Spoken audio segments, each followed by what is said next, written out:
Donc, et ensuite, donc, nous avons Gaston là, Monsieur le chanoine, curé donc, de Sainte-Eugénie. Donc voilà, et donc il va s'adresser à vous parce qu'il a des choses très importantes à vous dire. Il a besoin de vous sermonner parce qu'il constate qu'à Biarritz, il y a de la décadence, ça ne va plus du tout. Ce sont les années folles, donc les gens deviennent fous. Et monsieur l'abbé, tous les jours, nous dit qu'il est très inquiet parce qu'il voit cette ville vraiment qui va vraiment pas du tout bien et qui tourne mal. Donc ce sont les années folles. Et donc monsieur l'abbé va vous dire ce qu'il pense de tout ça. Merci de me laisser la parole. J'ai beaucoup de choses à vous dire, Biarritz. Regardez ça.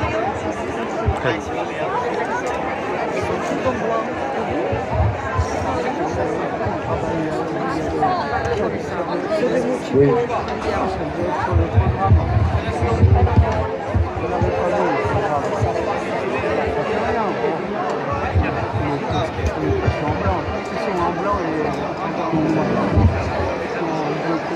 Mes très chers frères, mes très chères sœurs, la paroisse de Biarritz a la joie d'accueillir aujourd'hui notre évêque, sa grandeur Monseigneur Gieur, qui a bien accepté de nous faire l'honneur d'être parmi nous.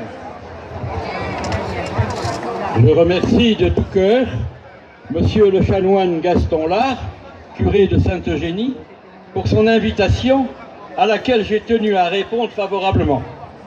Je lui manifeste toute mon estime pour son action auprès des paroissiens de Biarritz, auxquels il va s'adresser maintenant. En effet, Biarritz, ma bien-aimée, qu'ont-ils fait de toi? Honte à vous, mécréants, qui dévoyez l'image même de notre chère ville, qui naguère, avant de subir vos assauts déloyés et inconsidérés, n'était que havre de paix, sérénité, authenticité et harmonie. Biarritz, jusqu'alors, n'était que douceur de vivre, convivialité et moralité. Et aujourd'hui, regardez ce qu'elle est devenue. Elle n'est plus que luxure, vitesse et beuverie. Biarrot, avez-vous perdu la raison? Ce monde est-il devenu fou? Ces années sont-elles devenues folles? Comme vous le dites si bien, Biarritz ekes du seculan bere arima. Girgileri eta sorbalda, bulursi, son baiteri salsea onartuko. Ce qui veut dire, Biarritz ne se résoudra jamais à vendre son âme à quelques paillettes et épaules dénudées. Vous voulez rajouter quelque chose, monseigneur? Oui, merci. Je tiens en effet à attirer votre attention sur la lettre que je viens d'écrire, où je prescris d'enseigner dans les écoles, séminaires et collèges du Labour, de la Basse-Navarre et de la Soule, la langue, l'histoire et la littérature basque. Il y en a besoin. La majorité des gens ici rassemblés n'a pipé mot. La langue basque est devenue du charabia. Vous préférez insérer des mots English dans vos conversations pour vous donner un style. Si vous êtes à Biarritz, pour vous pavaner sur la place publique en exposant votre English manie pathétique, vous ferez mieux de retourner dans votre demeure pour aller y faire du poussiering, du laving, du singing et du balayering. Je sais que l'on raye ma truculence. Je sais que l'on dénonce l'intransigeance des articles que je publie dans notre cher journal local, Le Petit Messager de Biarritz. Je sais le sobriquet duquel on m'affuble, l'abbé vinaigre. L'abbé vinaigre, l'abbé vinaigre. Je sais tout cela, mais je n'en ai cure. Tant que Dieu me donnera vie, je me ferai fort d'être le rempart de toutes vos agressions pécheresses. Vous avez remarqué, de plus en plus de célébrités mondiales sont attirées par la somptuosité et le climat si agréable de notre chère côte basque. Il y aurait même des rois. Le roi Édouard VIII, Alphonse XIII, et pourquoi pas Marcel XV et Bécassine IX. Notre ville n'a nul besoin de roi et encore moins de reines désœuvrées et déambulant oisivement sur nos plages. Non, Biarritz a besoin de travailleurs et de humbles serviteurs. Vous avez entendu parler de ce soi-disant Jean Cocteau, artiste autoproclamé? Qu'a-t-il écrit de si remarquable celui-là?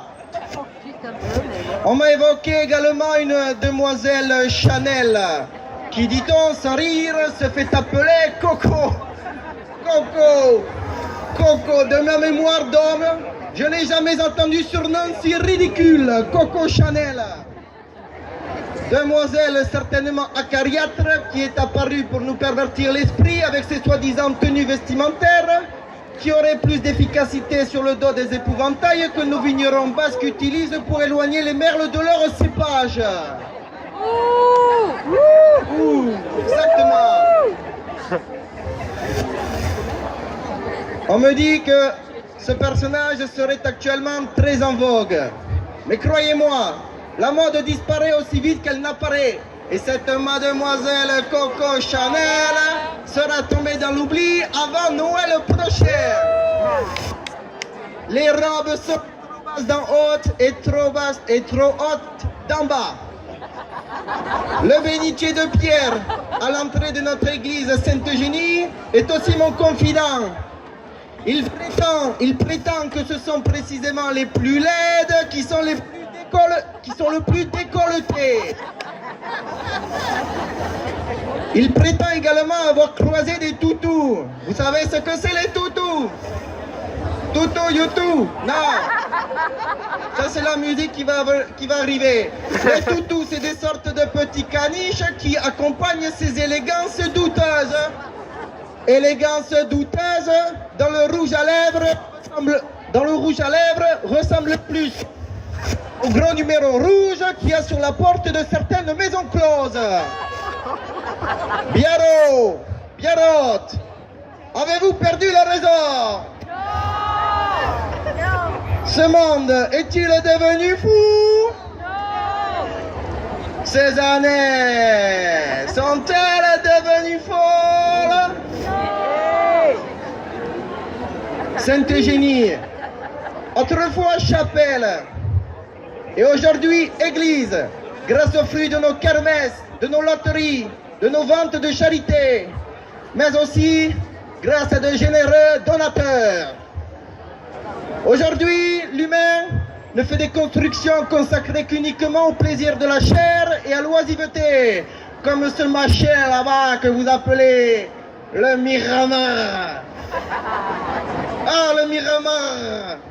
Construction à l'architecture hideuse et scandaleuse où s'enchevêtrent et se multiplient d'ignobles faux pans de bois. Des faux pans de bois qui sont une insulte, une provocation au style épuré de notre chère maison basque traditionnelle. Comme beaucoup de Biarros, j'en ai assez de voir pousser des maisons hétéroclites dans Biarritz comme des cèpes dans nos forêts d'Arkang en automne. Constructions qui se disent néo-basques et que je qualifierais de néo-moches. Et c'est aussi par votre faute, Biarritz, que notre joli port de pêche tombe peu à peu en déliquescence. Nos vaillants et courageux marins-pêcheurs sont aveuglés par l'argent facile. Ils abandonnent peu à peu leur métier ardu et pénible, certes, mais si plein de noblesse, pour devenir guides baigneurs.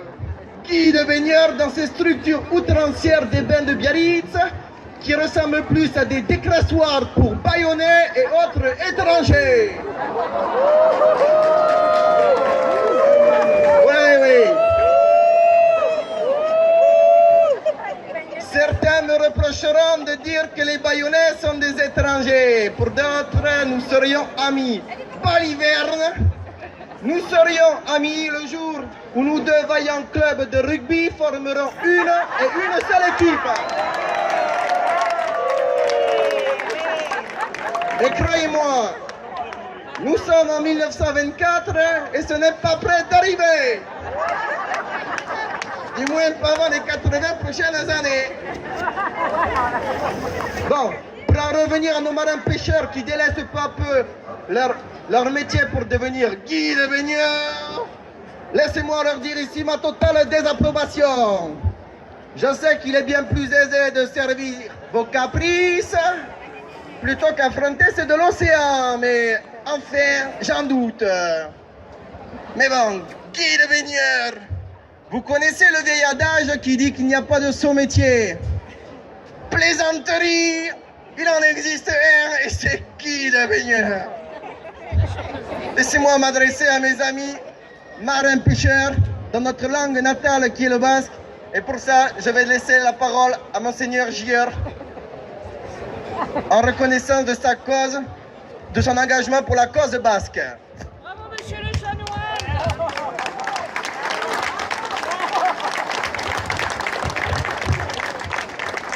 Bai, arrantzale adiskide maiteak. Badakit zuen ofizioa dorpea dela. Zaila bainan zon bat noblezia daukan bere baitan. Eta zuek, errekstasunera leratzen. Itzazoa utzi duzue. Mainaiz zale gidari bilakatzetu. Hauze da lan ezazola, lan inutila, ahalgetu behar sinukete. Vous excuserez la prononciation du basque par un landais.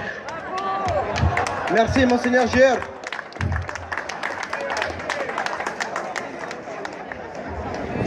Évidemment, les non-bascophones n'ont rien compris à nos propos. Eh bien, tant pis pour eux, ils avaient qu'à l'apprendre. Je le répète ici, je refuse obstinément ce modernisme échevelé. Ces peignoirs diaboliques d'où ressortent par le haut des têtes congestionnées et par le bas des jambes adipeuses, blafardes, poilues et traînant de prétentieuses babouches. Ou encore des grosses dindons ficelés comme des trognons de mortadelle dans leurs toilettes excentriques. Dérive de mœurs, Biarrot, avez-vous perdu la raison? Ce monde est-il devenu fou? Ces années sont-elles devenues folles?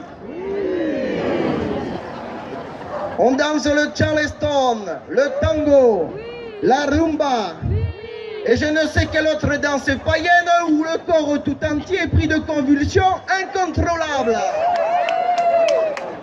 On se déhanche, on se trémousse. Exhibitions qui ne font que aiguiller nos instincts les plus inavouables. Appel de la chair et autres oisivetés, repoussant au placard nos chères danses traditionnelles comme nos danses basques, nos fandangos, qui ne sont que humilité, simplicité et joie retenue. Biarritz, je ne te reconnais plus, Biarritz. Mais j'ai encore bon espoir de te remettre dans le droit chemin et je prierai pour toi.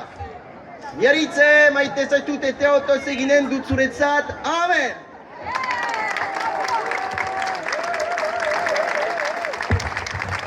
Un très grand merci à Monsieur le chanoine là pour ce magnifique sermon.